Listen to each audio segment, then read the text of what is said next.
Our night sky is littered with stars, some white, some blue, others red. In extreme cases, we even see brown stars, but among these billions of stars, we never see anything green. Why is this?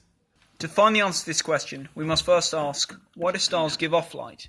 Stars are massive balls of plasma constantly burning up their fuel and fusion reactions, which means they're really hot.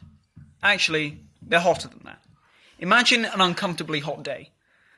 And on that day, you decide to eat a vindaloo. In a sauna. With 2 bonfires and a cup of coffee. Then times that by about 1 million. That's how hot we're talking.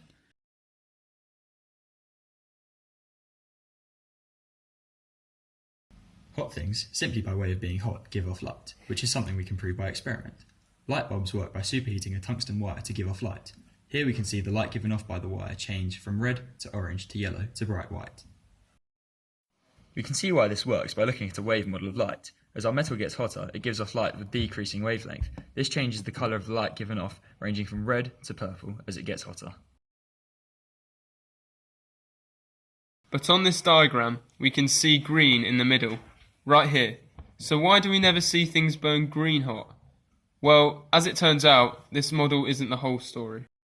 On this model, if we plot the intensity of a given wavelength here,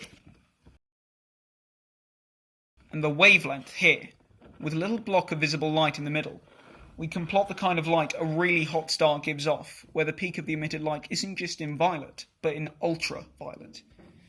This means all the light the human eye gets to see in the visible spectrum is blue. When a star gets colder, let's imagine your sauna, curry and bonfires without the cup of coffee, the peak of the wavelength given off is in the infrared, which means that all the light we can see is red.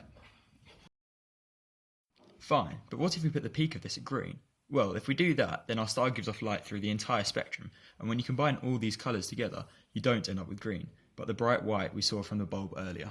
And that is why we never see green stars.